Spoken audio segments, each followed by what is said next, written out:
Ternyata masih banyak banget yang sering gagal bikin kue yang satu ini nih. Padahal ini tuh bikinnya gampang banget. Untuk pemula ini sih salah satu kue wajib yang kalian harus cobain banget. Karena bikinnya tuh emang mudah, tapi harus ada tips dan trik yang kalian harus perhatikan. Ini ya, kalau kalian beli di toko kue, harganya tuh biasanya mahal. Oke, langsung aja kita siapin air mendidih karena kita mau lelehkan dulu 200 gram coklat batang bersama dengan 90 gram margarin dan 50 ml minyak. Ini tinggal ditim dan diaduk-aduk sampai benar-benar meleleh. Kalau udah kita sisihkan dulu, terus lanjut siapkan mangkuk, kemudian kita akan pecahkan 3 butir telur. Telurnya harus pakai yang suhu ruang ya teman-teman. Kalau kalian baking itu tidak boleh menggunakan telur yang dari dalam kulkas. Habis itu kita saring 180 gram gula halus karena biasanya tuh banyak yang bergerindil. Kalau nggak ada gula halus boleh banget pakai gula pasir yang di blender. Diaduk sampai gulanya benar-benar larut. Ini wajib diaduk sampai gulanya tuh larut. Cara ngeceknya kalian sedikit ambil adonannya. Kalau udah nggak berpasir itu artinya gulanya udah larut. Baru kemudian masukin di sisi yang udah kita lelehkan dalam keadaan masih hangat. Aduk rata, terus tinggal tambahkan dengan tepung terigu, coklat bubuk, dan vanili. Untuk takarannya aku udah tulis di video, kalian tinggal ikutin aja ya. Kemudian ini tinggal diaduk kembali sampai benar-benar kecampur rata. Boleh dibantu spatula seperti ini untuk memastikan semua bahan kecampur rata. Tekstur adonannya tuh memang berat kayak gini, jadi jangan kaget. Terus lanjut kita siapin loyang. Aku pakai loyang 20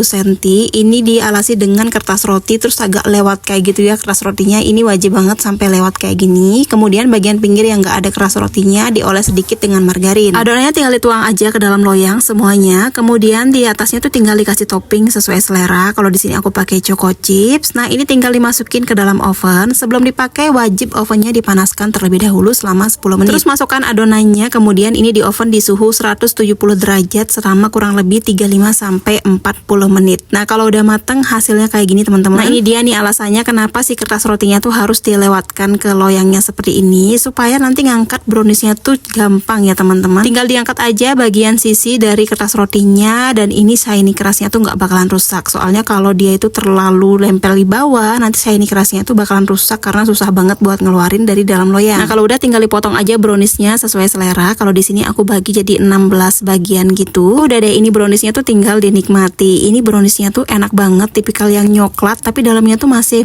basah dan moist kayak gini loh teman-teman. Rasanya juga super nyoklat, bikinnya juga gampang. Yang penting kalian perhatikan step by step yang udah aku jelasin di video ya. Jadi yang pertama gulanya tuh harus benar-benar sampai larut ya. Makanya gunakan gula halus atau enggak gula pasir yang di blender sampai teksturnya tuh halus. Diaduk sampai larut. Cara ngetesnya tuh kalian ambil sedikit adonan. Kalau udah nggak berpasir itu artinya gulanya udah larut. Yang kedua di sisi dimasukkan dalam keadaan masih hangat. Sama yang terakhir ini boleh kalian lakukan boleh enggak. Itu adonannya sebelum di oven didiamkan dulu selama 10 menit. Nah, selama 10 menit kalian bisa sambil panasin oven. Udah deh jadi. Oh iya, sama telurnya juga jangan pakai telur dari dalam kulkas ya. Pokoknya pakai telur suhu ruang. Selamat mencoba teman-teman dan semoga kalian berhasil.